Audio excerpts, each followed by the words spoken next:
Hey everybody, how's it going? It's Fabrizio. Just checking in to make sure the audio is working. Hey Revan Saber, how's it going? Blake Powell, thanks for popping in. So today is going to be basically a little recap of everything I've done. And actually, let me check something.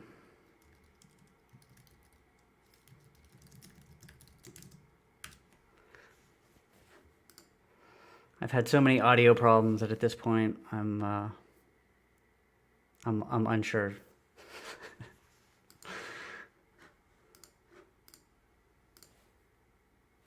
So anyway, today I'm going to be doing essentially a recap of all the work that I've done, and so I'm going to be looking at some concept art, some storyboards, some sneak peeks of future issues and artwork. And during that, it'll be a great opportunity to sort of talk about the character and the world and kind of get a better sense of the book, because I know a lot of people, they see the cover and they're like, what is this? And sometimes it's hard to give a synopsis that kind of conveys everything I want to. So I'm going to kind of dive in. If you guys have any questions, feel free. It'd be great. And I have a bunch of artwork to look at. So I will just jump right in. So this is the cover. Issue 1 in a 5-issue limited series from Alterna Comics. Currently, the Indiegogo is over 11,000 now. So if you guys have contributed, thank you so much. We really appreciate it. It's awesome, especially for a new book, and it's my first comic. So it's really cool to have people support it. Yeah. So Indiegogo's at 11,000. This is the first issue from Alterna Comics. And this cover is sort of like a montage. So it kind of has little pieces of the stories that you'll see in the first issue, without giving too much away. So we have like this burnt hand, and we have Max and Slurp, and then we have sort of a figure in the background who is kind of mysterious, holding a fork. So that's kind of weird. And of course we have my favorite thing in the world, a giant tentacle in the back. So that kind of sets off the first issue in the 5-issue limited series. But we've already seen that. So first things first, we're going to look at some concept art. So I went back and I was looking for I tried to find the first image of Horace and Max and Slurp. And it's hard to tell what the first image was, but this was the first sort of idea that it would be kind of a team book. We'd have Horace, Max, and Slurp, and I solidified them based on this image just because of the silhouettes. Now, this is obviously a pretty rough sketch, but I really liked essentially the silhouettes of everything. And you have Horace, which is sort of like a rectangle. You have Max, has like that square head, and you have Slurp with his collars like a triangle. So in my head, I actually think of them as like a rectangle, square, and triangle. So if I'm doing a drawing where they're really small in the background, but I still need to show who they are, that's a great way. I just lean into that shape, and it really helps differentiate between the characters in the background, and the action and what's going on.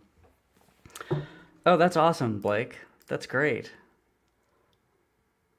That's cool. Thank you. So I dug this up. This is sort of a memory lane for me as well. So if you guys have any specific questions, let me know. And you'll see here, this is Slurp and Max. So they're his partners, and we will find out sort of how they met Horace and why they're with him. What their roles are. Max is sort of a New York kind of fireplug character, ex-bookie, and Slurp is, I'll just call him an alien priest for now. He does speak a different alien language, and if you know the font, you can figure out what he says. But I'm not gonna actually put that in any of the books. But if somebody is industrious enough to track down the font and figure it out, then they can see what he's saying in all the issues. All right, so once I had the characters, I really, it was a lot of these little sketches. This is a tiny, obviously a very rough little sketch. Um, that's when I did the 3D model. So I'll show the 3D model. Because at the time I wasn't doing comic books. So it really was, how do I bring this character to life? And also, how do I really nail down the details?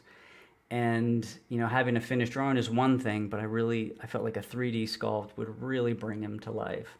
And in a lot of ways, it did for me, for sure, because when I'm doing the sculpture, there's there's a lot of details that you need to figure out, and you're not really presented with those problems until you have to do a final drawing or a 3D sculpt like this.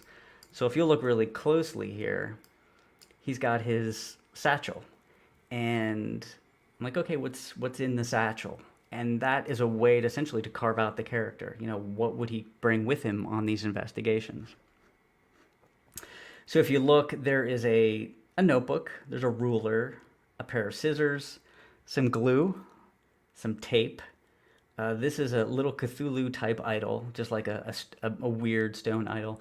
And this is a sandwich in a bag. So that's kind of what he would take with him. And that is really when I started to kind of carve out the character a bit. Let me see if there's another shot of it. Yeah. And even from this image, I got a lot because that pose really said a lot, right? It's kind of an extreme pose, and I really wanted to really take that as far as I could. He's looking at this device.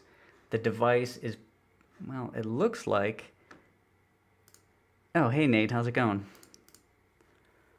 Hi, all, that sculpt is incredible. Love his cartoony proportions realized in 3D. Thank you very much. Thanks, Revan. I appreciate it. The sculpt is kind of where it started. So I still very fondly look at it as sort of the origins. So he's got this device that's kind of plugged into an outlet in his chest that is just pinned to his chest, So that really made me ask all these questions, and I had to decide why. Why does he have an outlet on his chest? What is he looking at? 1 second, Nate's got a question. Sorry if I missed it, but is this a render or a final 3D printed model? This is actually the render. Yeah, so this is the render that I gave the company to use as a reference for painting. So, and obviously, Horace has, evolved. He has essentially a blue suit now, and that was, I thought of him as wearing a black suit for quite a while, or a dark gray suit, but once he got translated into comic books, it just didn't work as well for me. So the blue really popped, and ever since then, I think of him definitely, as wearing blue. Yeah, so this is kind of where it started, and he's also kind of oblivious to this monster type thing popping out behind him, as he's investigating. So that kind of told me more about his character. Not necessarily that he's an idiot, but sometimes he's so focused on something, and he's thinking very hard or about a puzzle or a problem or something, that he may miss the forest through the trees. And as far as the monster, who doesn't love tentacles? So I sort of the classic, in some ways classic monster with the tentacles popping out. But I also tried to do a little twist with these sort of opening appendages in the teeth and these very little, little wings on the sides. So it's almost kind of like part worm, part flying bug, part octopus. So that's where it started. And, once I got this 3D model done, and here's the last thing too, is so where's it at? Here it is. I didn't want to just call him Horace H. Hoover. I know that he needed some sort of tagline. And I kind of went with my gut on this. Horace H. Hoover, New York's greatest space-time occult detective vacuum. And you'll notice that I kind of took the T and I tilted it a little bit, which it felt right to me. It's a very long title, but that little T kind of was implied something about, what you might read or what this character would do. Now, as far as New York's greatest space-time occult detective vacuum, I wanted to make it very specific. So, the more specific you get about something being good, like the less it becomes a compliment. It's like, this is the world's greatest coffee at 4 o'clock in this house, in this mug or whatever. So I got as specific as possible as I could with that title. And he is a detective, and as far as space-time occult, I didn't want to just call him occult or paranormal because there's definitely a different dimension to it. It's not sci-fi, but there are, we'll say, sci-fi elements to some degree, dealing with pocket universes and potentially alternate dimensions and how he can do what he can do. A lot of that has a more of a scientific background or explanation than a magical one or a super powered one. So he doesn't. In that way, it's very much more. It's more science based. Not that not that if you write this out mathematically, it'll work out, but at least it has some sort of context. So once I had that 3D print, so I had the sketches, then once the 3D model was done, that's whenever I sent it to that company and they printed it, and I do have a pretty great image of that. Let's see. Was the switch to blue to make sure he popped in newsprint, or were there other reasons?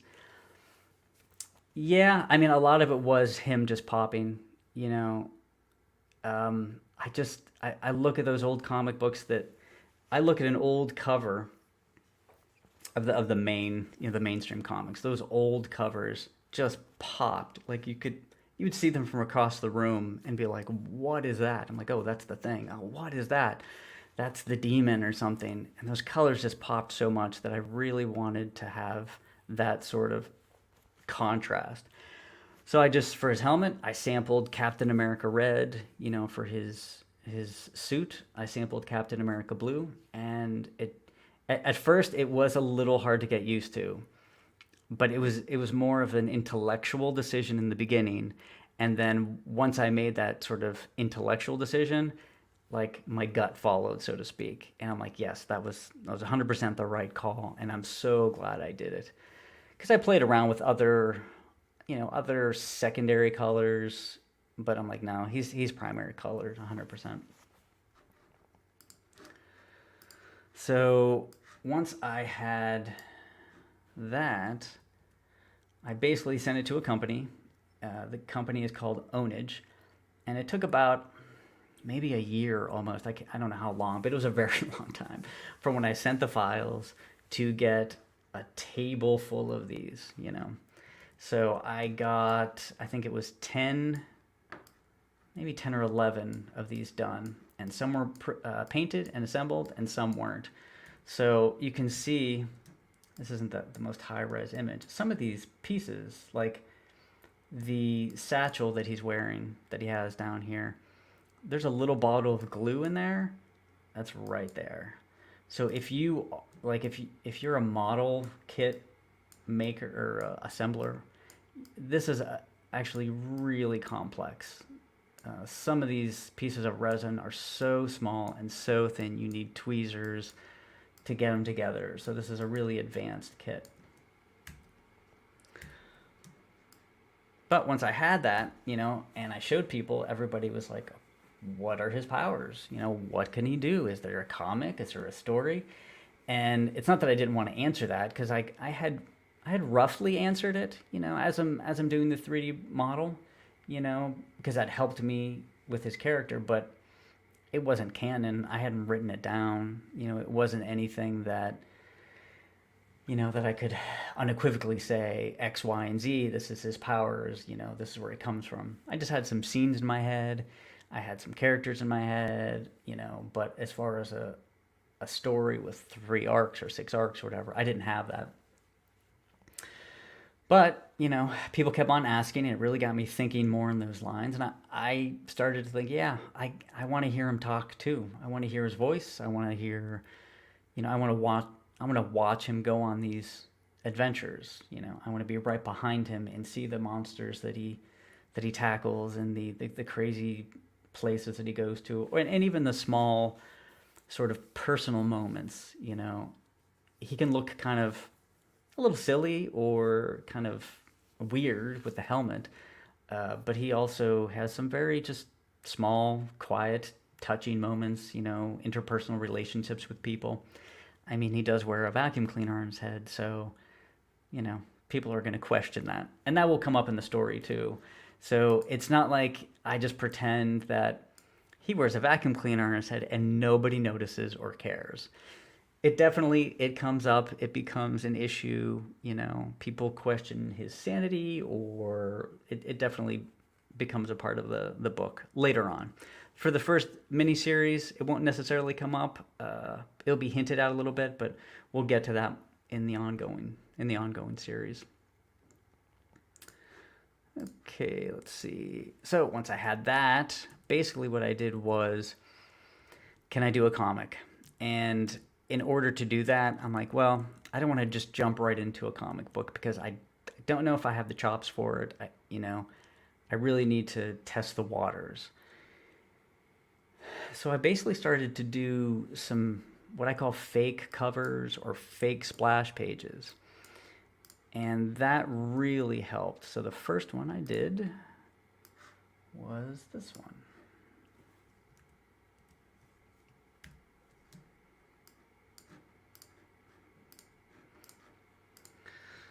So this was the first colored, like finished drawing that I did of Horace and the gang, so to speak.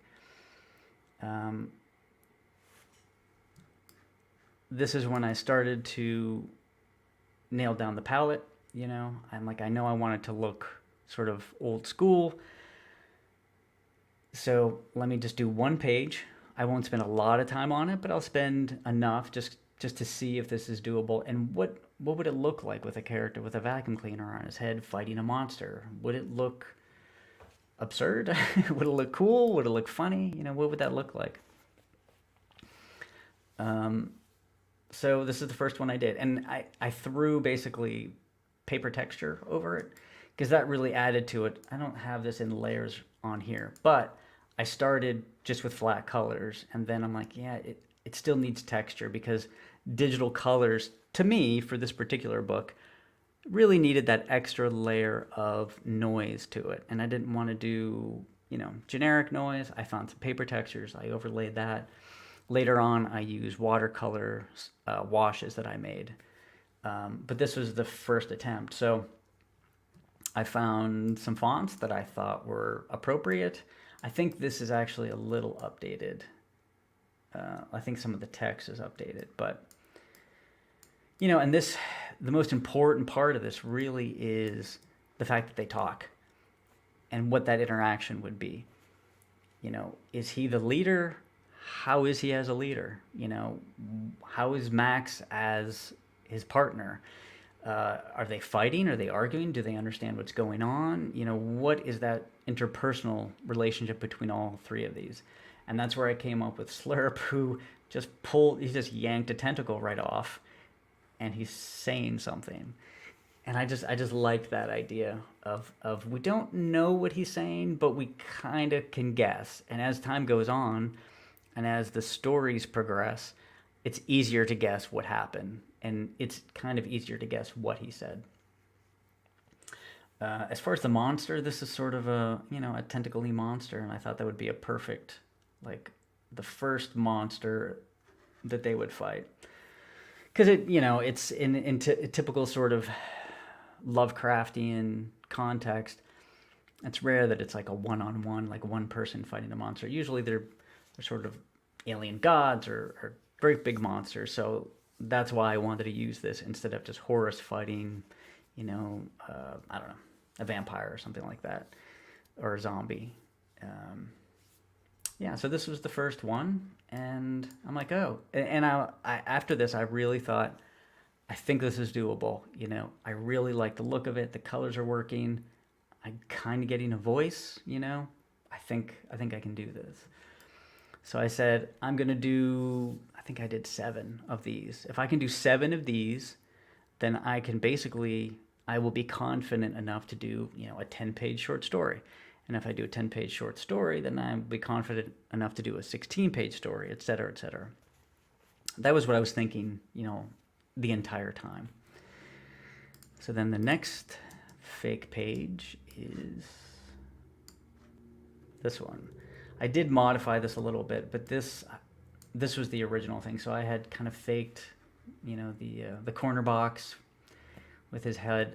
I was playing around with fonts for logos, I really liked this because it was, and hopefully this, you can tell what's going on here. Basically, we have, since this is set in the 1920s, we sort of have an old style camera, and they're posing for a very typical photograph, and you would have backdrops of like bookshelves or cityscapes or landscapes or something like that. So basically we have that in the background that's been torn, and if you look, there's in some alien world with these monsters flying around. We have this sort of looks like a tomb maybe, or an entrance to some sort of underground, civilization.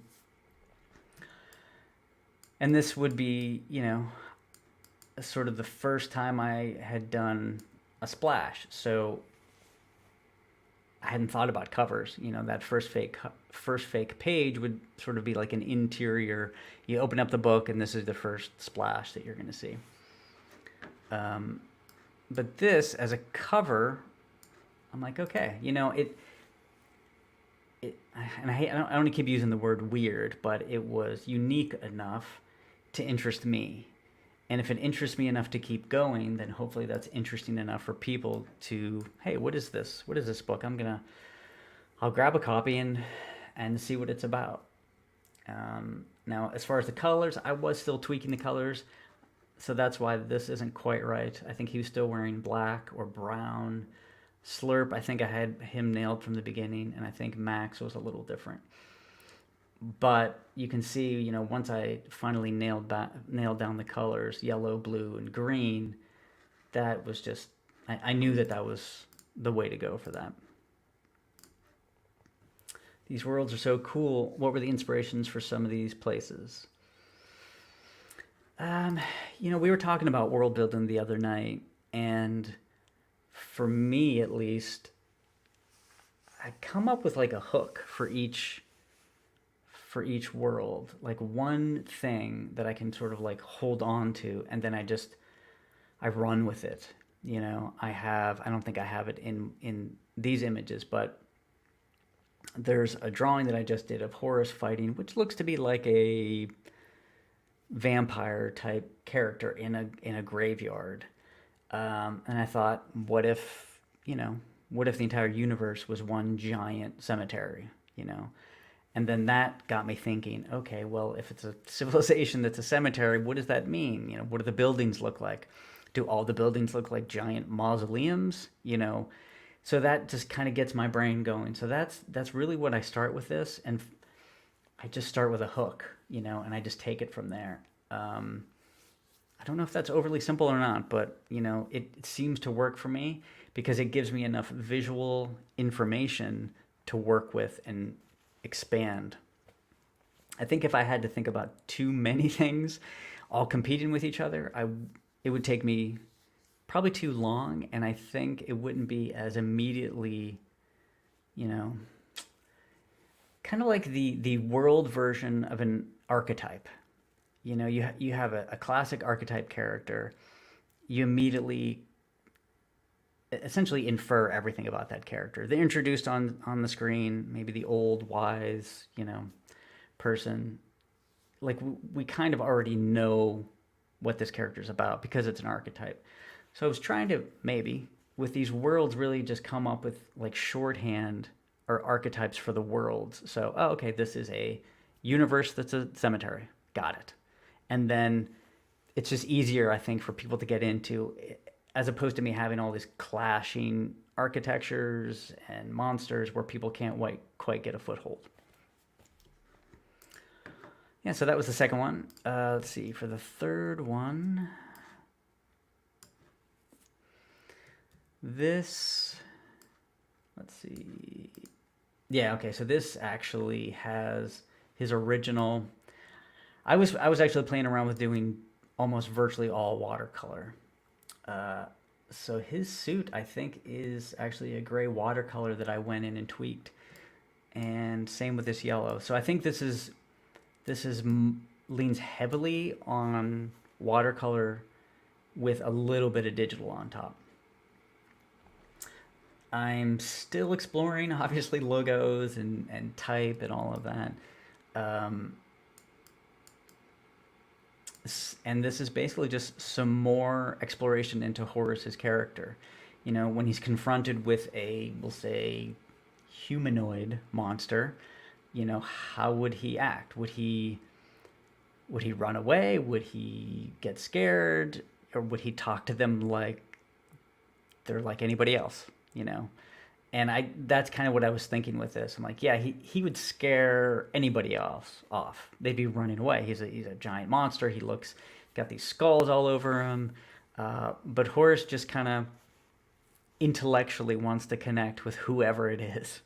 So that's kind of where this came from. And then, you know, he's I also wanted to show for this what he would do on a case. And in this particular case, he's tracking somebody down. So we're sort of jumping in the middle of a case, what that would look like, which really helps me again fill out the world.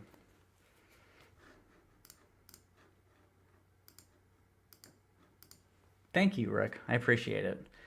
Yeah, this one was fun to do, and then you know at the end we get a little. It's a little funny because the guy that he's looking for, he's you know have any of your meals tasted Robert-ish? And then, you know, from the background, we get help me. So I liked, I also liked incorporating a little bit of humor. Not that I ever wanted this to be just a satire or a parody or just like a funny book, but it always was going to have elements of humor sometimes. Whenever it was appropriate, I try not to insert it at all, to be honest. I just think of the stories, the characters. If there is that, if there's that moment where a joke or a situation or a gag I think is funny, I will use it, but it's definitely not something I horn in there. Thank you, Pete. Yes, like and subscribe. I appreciate that. Um, yeah. Also for the culling for this, it nailed down a little bit more. You know, it's kind of bold, if I do say so myself, to do all of that yellow and then blue.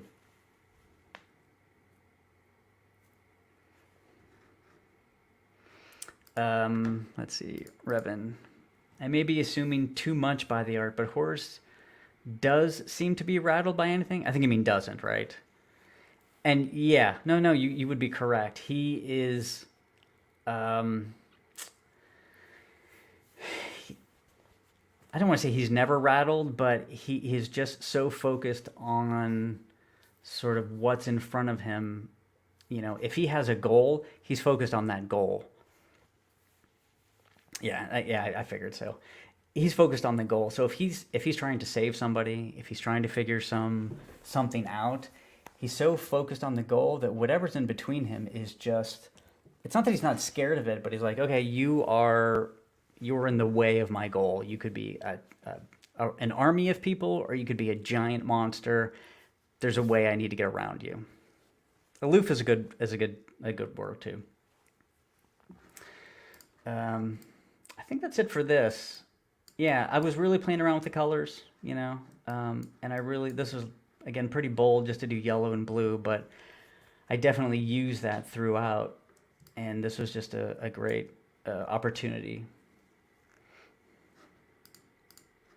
Just another problem to be solved. Yep, exactly.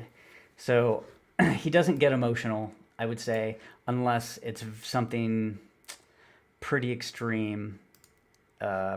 In issue 3, there is a moment where he does get a little emotional about something, which is pretty rare for him. But once you hear the context, you'll understand why, and also it really helps again carve out his character.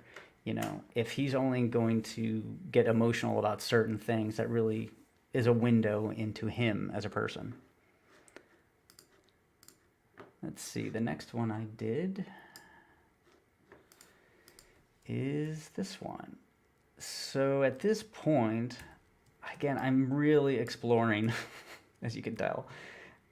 Maybe I want to do all pen and ink, black and white,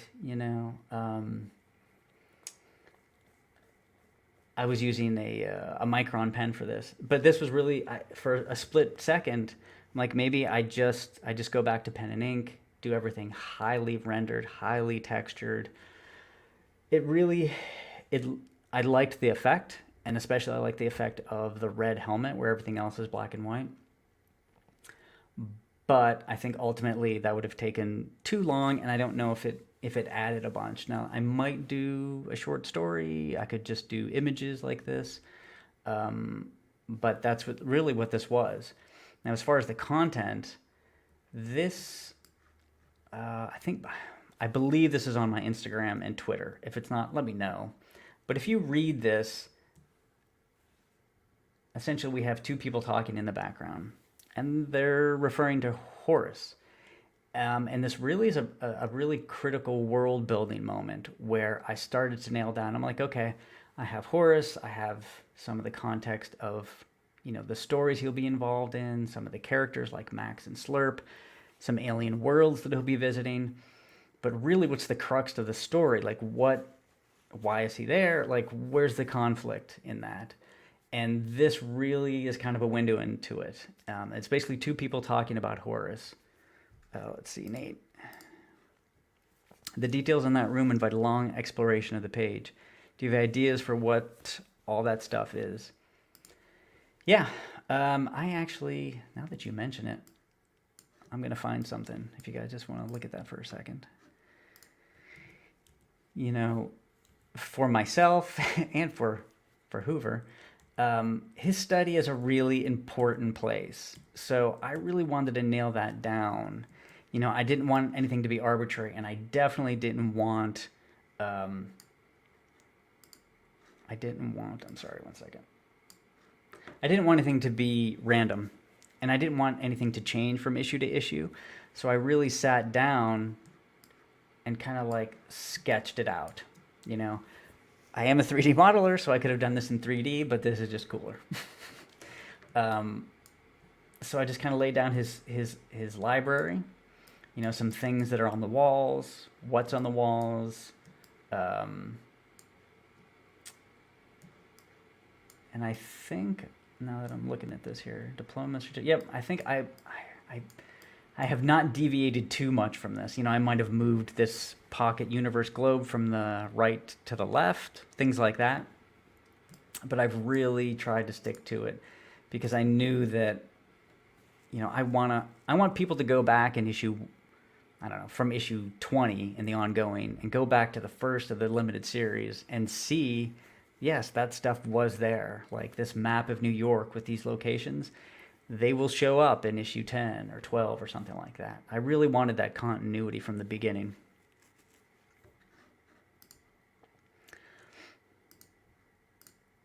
Thank you, Revan. I appreciate it. Yeah, it really set the tone, especially with the light coming through the window, and him sort of contemplating or reading this book. It looks like, midday or late in the day, magic hour kind of thing. I really thought this was a big turning point for me in the storytelling, visually, and again with that dialogue. That this really solidified sort of a direction for me to go in. Let's see, DC Miller. Is the vacuum a choice or an affliction? I'm guessing it remains to be seen. Yeah, I'll answer that. It's not an affliction. It's something he believes he needs. It will definitely come up and be explored further, but it's not like he was, forced to wear it or anything like that. It is something that he believes he has to wear. And I think when we get to that, it's going it's going to be pretty interesting. I'm excited for that, but it'll be definitely a while. Like it'll be into the ongoing when we get to that. And, I really wanted to set up all this other stuff first. That way, when the time does come, and you know we start to discuss the helmet, then we have a bunch of backstory and context to make it that much more interesting. So let's see. Let's just look a little closer because some of this stuff. Yeah, so this is a little diorama, if you'll see. I love dioramas, and so does Horace. And it looks like he's building dioramas with little monsters in them. And we may see that in the future. That may come up again. We have a globe that it looks like he's attached things to. Again, this is really important stuff in the world. We have a map of New York where he's essentially putting post-it notes and images and drawings and sort of strange locations that don't look like they belong there. So it looks like he's fixing the map almost. Oh man, can I get close? There's an image of him in the back. I think that's as far as we can get. Some of the stuff in the background, yeah, I can't quite see it, but yep. Maybe I will do posters of these because some of this detail is pretty interesting, I think. Like I said, it actually is functional, so maybe I will do posters later on of this kind of stuff with the updated logo and all that kind of stuff. Alrighty, so the next thing, I think I do have the original inks on that later on, which I'll show.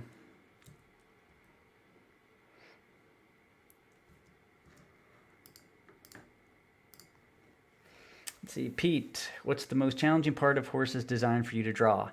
And why did you make it that way? Oh, man, yeah. Like when you design something, it's purely, out of like passion. You're like, oh my God, he's going to have a vacuum cleaner on his head, and it's going to do this and this and this. And then you have to sit down and draw those wheels and that cylinder in perspective without tools is, it's made me as insane as some of the characters that you will meet, basically. No doubt it's the helmet. Yeah, we have cylinder after cylinder after cylinder. And again, I have to freehand all of that because I have a stack of those templates. They never are what I need ever. I even have the French curve and all that kind of stuff. So from the beginning, I'm like, you know what? I need to be able to freehand these cylinders because if not, this will never work. Without a doubt, it's the helmet. But it's also really satisfying to draw. Like when I'm done with the helmet, almost in every panel, I look at it and I'm like, ah, oh, yeah, I nailed it. Or, yep, those cylinders look good. So every time it's difficult, but it's satisfying. And the thing that I like about his character design is that we have this very industrial aspect of it, and then it's juxtaposed with the very organic folds of his suit and his gloves and his pouches. So it really is these two things that they're not fighting but working together, that I think is just satisfying to look at, on top of the fact that it's just red and blue. Alrighty, let's see. After that, I think I have 2 more of these fake pages. At this point, I'm like, okay, you know what? This was a great experiment, but I'm not going to do the comic book like this because it didn't feel like that was the right direction. So let's see. All right, let's see, Nate. Ooh. Thanks, Pete. I appreciate it. Nate, do you have a favorite character or creature to draw? I mean, that's actually a tough call. I finished penciling like issue 3. Like when I'm designing characters, I really try to design characters that are fun to draw. So even if I come up with a character, I'm like, oh, it's a cool backstory or, a cool power or something like that. In my head, I'm like, all right, I got to do something to this character to make it fun to draw. So far, I really liked them all. I mean, Max is the most quote unquote normal looking. I mean, his proportions aren't sort of idealized. So he is fun to draw in that sort of like elongated arms, big forearm Popeye kind of look. So I don't know. So far I don't really have a favorite character to draw. Um, it seems I keep tasking myself with difficult things to draw. The book bug with all of his books is another like why did I do this to myself? But I think the ultimate like the outcome is definitely worth the effort in that case. And speaking of which, so this was I think I'm on 6 at this point. I wanted to do another splash page. Obviously, still playing around with some logo corner box stuff that I don't. It ultimately was placeholder, and later would be replaced with the extraordinary Alterna corner box and my new logo, which is a lot easier to read and it just looks better. But as far as context, from the beginning, I did have like this idea of like a nemesis, hence the title Nemesis. But I just like the idea of one character, and he doesn't necessarily need to be a villain or an evil character, but there's one character out there that just really gets under his goat. And, usually Horus is unflappable, but this guy always manages to get to him. I just like that. So whenever he pops up, things are just get kind of crazy for Horus. And this drawing was that to me. It's like, I don't know, almost brothers fighting or frenemies or something like that. Um, and I just wanted sort of a big splashy cover. I think I did. It's been so long, but I think I did tweak these colors because by this time I don't think he was in blue yet. To be honest, I can't quite remember. But Jody is his nemesis with the yellow and green. Again, I'm trying to pick bold, big colors so you can see this from across the room. We won't see Jody for quite some time, but he's one of the first characters I came up with, and we will definitely see him later on, and he will thwart Horus's plans a lot of times, and he will be a recurring character.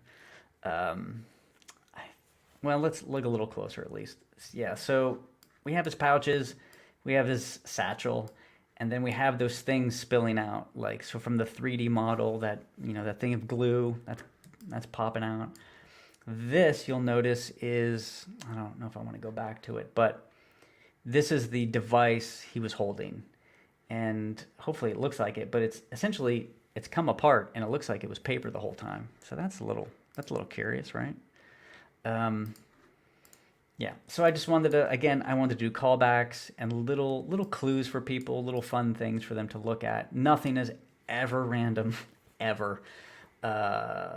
Everything has a lot of thought into it, and ties back into something. I think that was it for this. This was pretty simple. Again, a little bit of dialogue here and there, but nothing new really came out of this other than the fact that he's going to have this other character.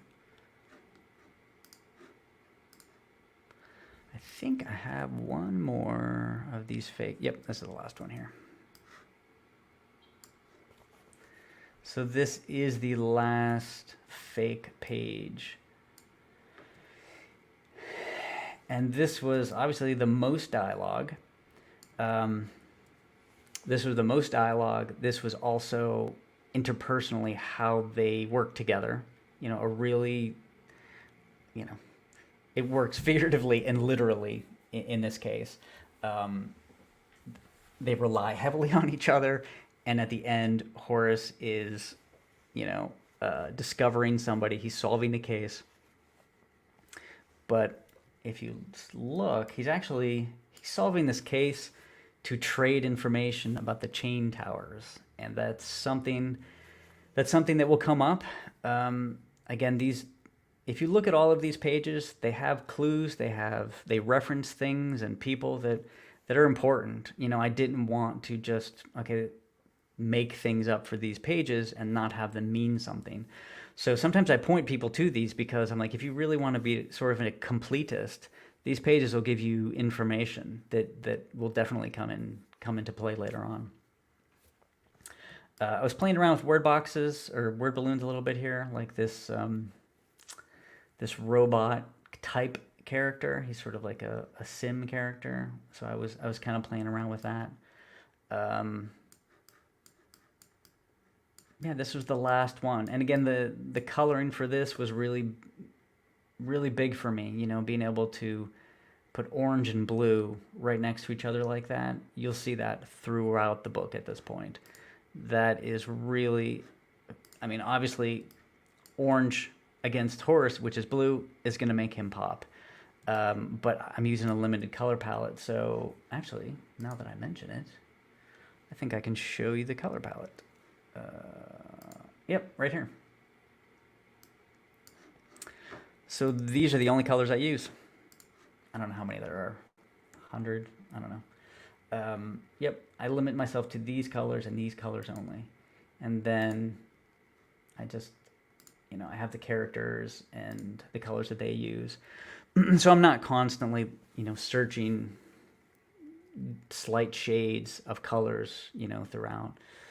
I limit myself to that palette and that's it. And it's worked out pretty well. It's pretty stark and sometimes it's a little difficult, you know, when you're trying to set a scene, like this is a good example. You're trying to set a scene, daytime, casting shadows, and he's under here. So, okay, now we're in the purples and blues, which don't really, you know, that could potentially fade into each other. So then I bumped up these tentacles. Instead of a green or a yellow, now it's like this like pink color, which really pops. So it takes a little playing with, but eventually you get there. And again, we have Slurp saying something which somebody may or may not remember. Hey, Death Curse, how's it going? Thanks for tuning in. Any questions? Let me know. Comments? I don't know how long I'll do this. I actually have a ton of artwork, so some of this is memory lane for myself as well. So let's see. So that was the last fake. I mean, it's real, but it's, you know, a test page, we'll call it. So after I had that done, I'm like, okay, you know, I think I'm gonna start this first short story, and I think I can't quite remember. But I think in my head I was thinking maybe 8 pages. If I stick to 8, or maybe I don't know what it was. You know, if I can stick to that, that's doable. You know, if I could do 7 of these, then surely I can do 8, you know, sequential pages. So that really was a big jumping off point for me. I had the confidence, and more importantly, I had the characters. You know, I had his voice, I had their relationships, I had the world and the setting. I had enough of that down that I could actually move forward and not get stuck on page 1 with what does he sound like? I don't know. What kind of words does he use? So let me grab something else. So we've looked at that. I'll look at some old concept art. Some of this stuff is kind of interesting, I think. Oh, I'll put this up for a second. So this is the inks, just the inks for that page. So the shadows were actually colors. But it was easier for me to do this because I thought, well, if I want to change the lighting, I can just tweak that later. I was going to do watercolor for the shadows, but just decided to do that digitally. It gave me a lot more freedom. Yep. Let's see what else.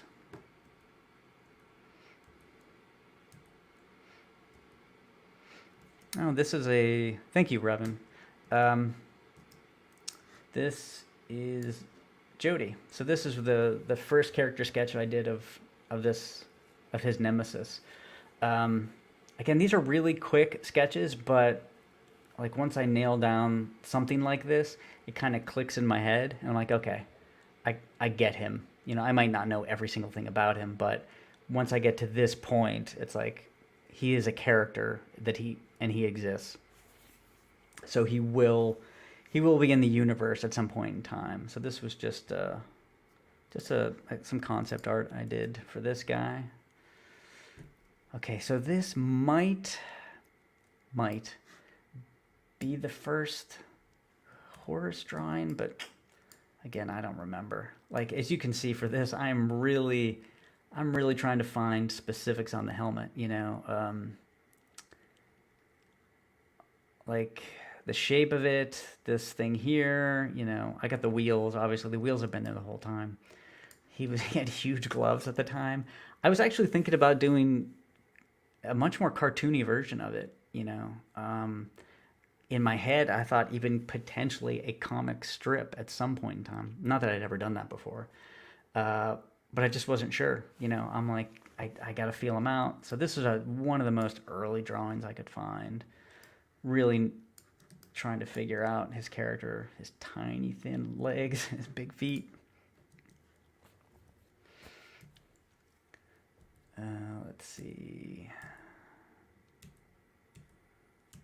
I shared this the other day, but this is also one of the first drawings, I'm sorry, paintings, I should say, I did where I really started to nail down the helmet, you know, the shape, the slight taper to it, you know, real specifics on this, like the 2 levels at the top.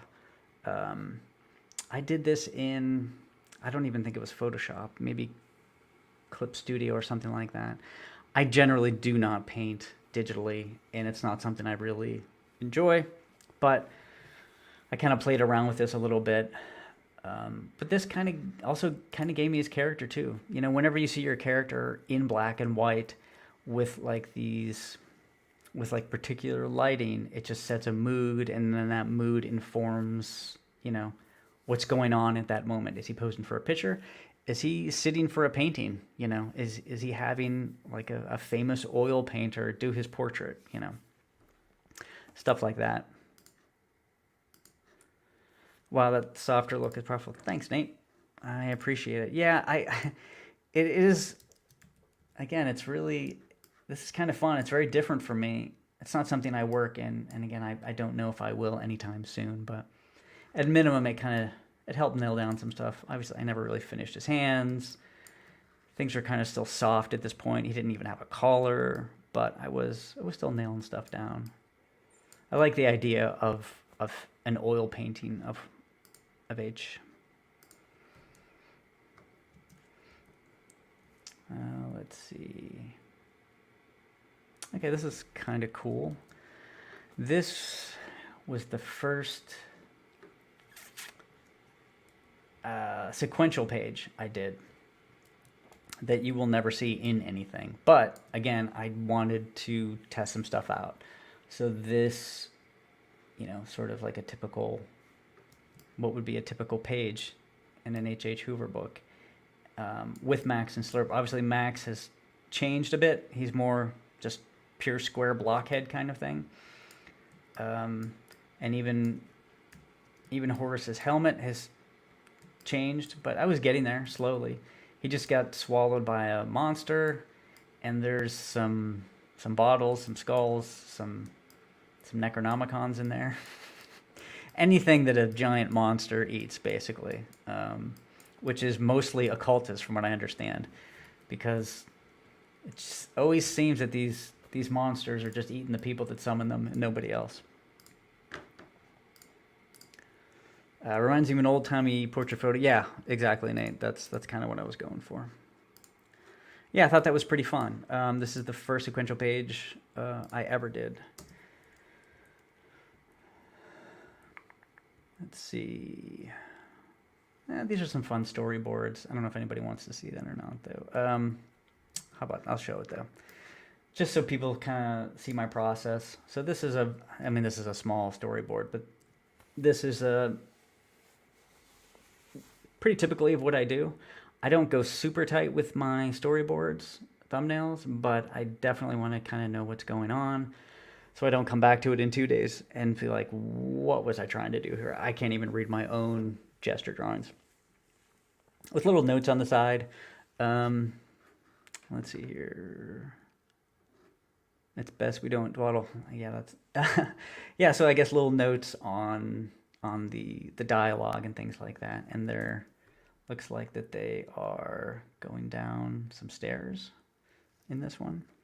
Again, this probably will never be seen. I mean, these were just These were random scenes that I was sort of slowly piecing together. Um, they may or may not be used. This was just a drawing I did. Again, one of the early ones. His helmet's kind of a little different. This is kind of interesting, I hope.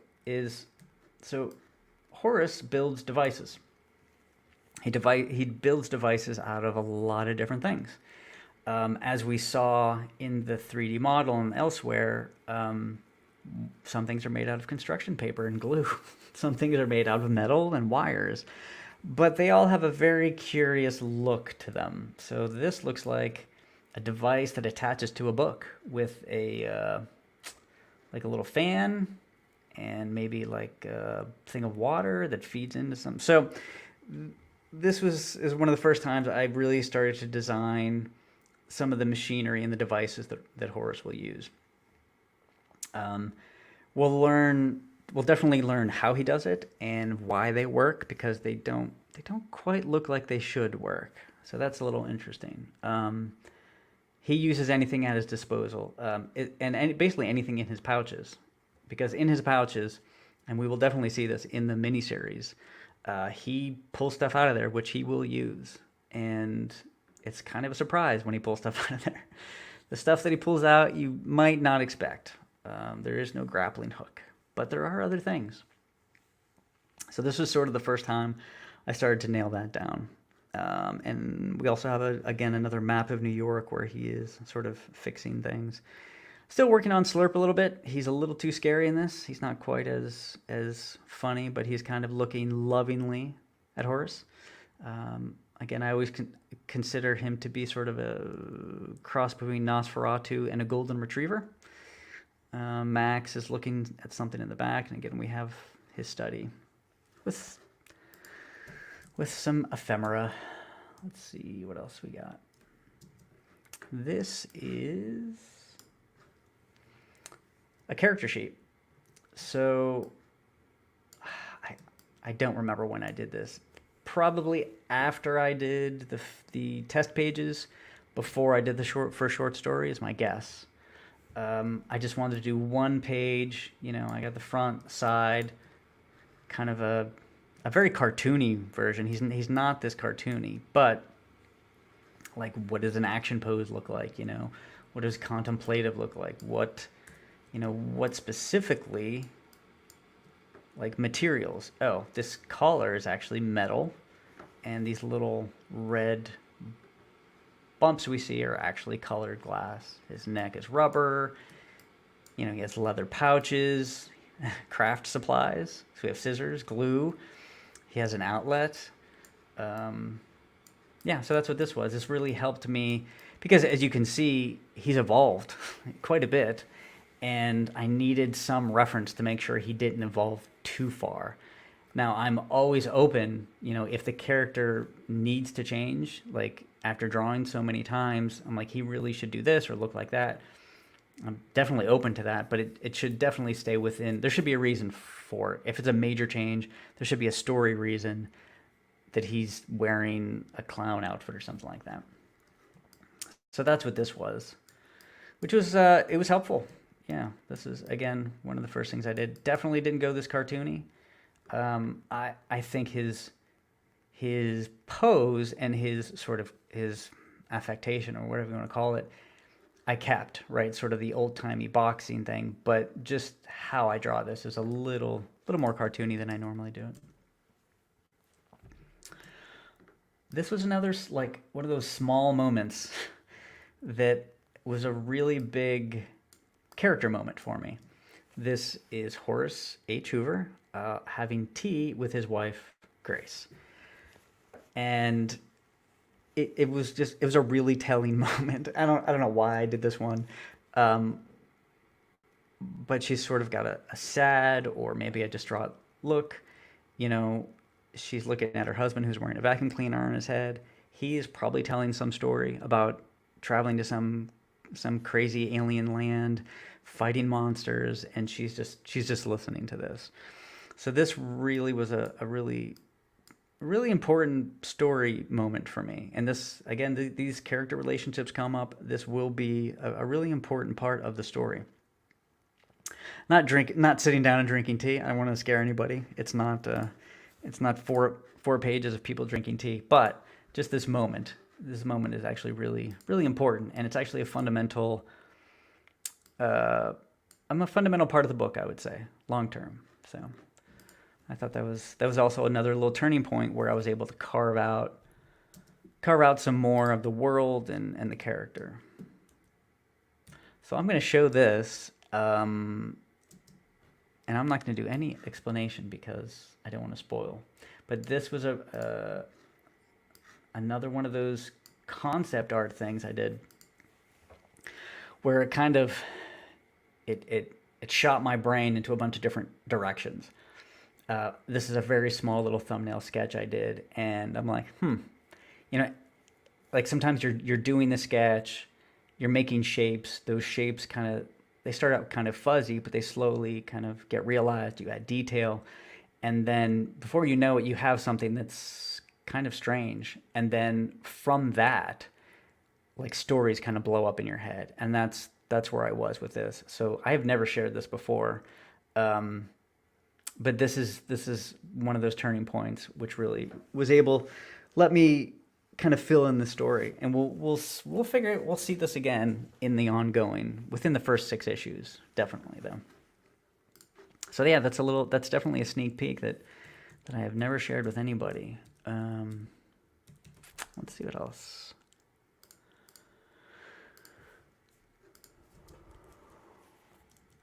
I think I'm just gonna show some sneak peeks for issue 2 and 3, some pencils, some colors, and then if that's it, we're at an hour. I'll probably stop. All right, so this is gonna be, let's see, this is gonna be issue 2.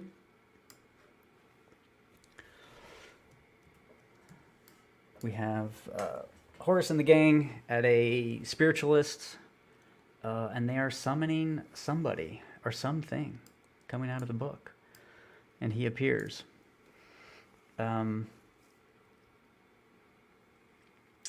Yeah, and this is issue 2, so some stuff in issue 1 comes back in issue 2. He goes on to he picks up a story from issue 1 and investigates further, which takes him several issues to figure out. We meet a lot more monsters, different locations, but this is sort of the beginning of that. So they think they're getting one thing, but they get something else in the bargain. Still sticking with the same coloring concept, limited palette, all of that. This is another page. Oh, sorry, Nate. I didn't see that. That's a beautiful sketch. The guy's expression is so good. Oh, yeah, thank you. Thanks. Let's see. And this is Horace at a library. This is actually a very special library. If you go to my Instagram and dig, you will see it. It's a very special library. But he is doing some research. And while he is there, he will be confronted by somebody.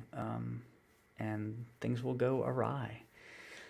Again, he'll get pulled into a sort of a bigger mystery than he was bargaining for. But this is kind of it's my actually favorite part of a book or a movie is like the research. I know that sounds a little silly, but anytime they're going to the library to figure stuff out, it's a very enjoyable point. So I wanted to take that and kind of do a bit of a twist on it. Here's some pencils from issue 3. And again, I won't go into depth on what's going on because I don't want to spoil anything, but they're sort of in an underground area. Horace is with somebody, and they are being stalked by a giant. Yeah, so this is a new character. We'll meet him in issue 3, and again, he will come back. Same for this. This guy's only in issue. He's just in issue 3, but I shouldn't say that.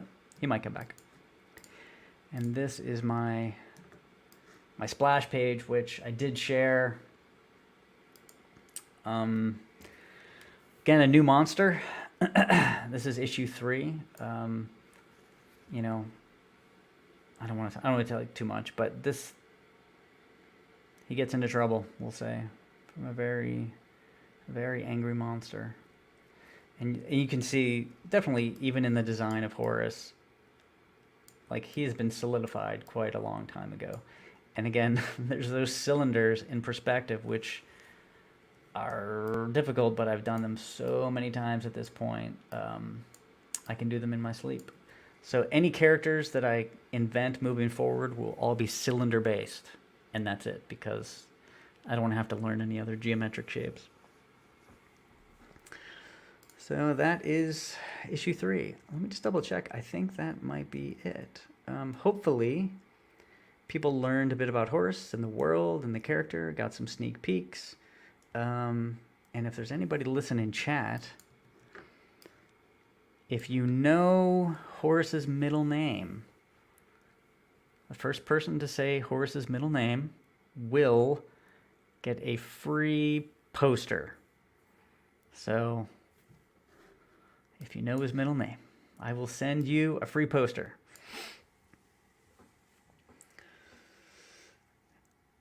Yeah, I think that's it. Let me check. Let me check one more thing. You guys can keep looking at that.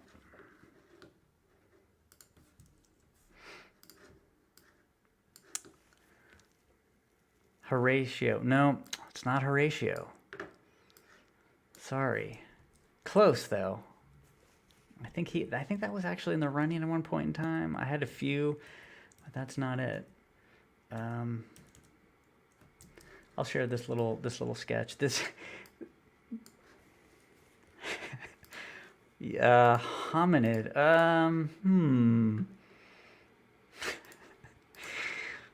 Nobody wants a poster, I guess. I am going to share this because this is a little window into my brain. And this is a tiny little sketch. Hieronymus, that is correct. Revan Saber, yes. No, that's awesome. Yeah. Can you go to my website and send me your email? And then send me your address and name, and I will send you a poster. Awesome, thank you. Yeah, I'll send a link actually. That way there's no confusion. I have a contact form and I've been getting these. So if you want to go to that, just fill out that contact form and leave your email and address, and I'll send you a poster. Yeah, absolutely. Thanks for tuning in. Yeah, so this is just a little window into my brain. This is me doing tiny little thumbnails, and that's Horus looking at what I dubbed the Pocket Pope. I don't really want to go beyond that.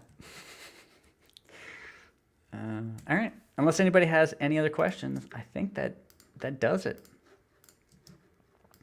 Again, thanks everybody. Really appreciate it for tuning in. And everybody that supported Indiegogo. It's been awesome. Thank you so much. If you have any questions on Indiegogo, I know a lot of people are pros and they've supported a bunch of campaigns in the past, but I do know that there's some new people that have been going into Indiegogo that had some questions. So please, if you have any questions about how to do anything at all, text me, another Alterna guy, and we'll get back to you and help out with that. All right. Thanks again, everybody. I really appreciate it. I'll talk to you later. Bye.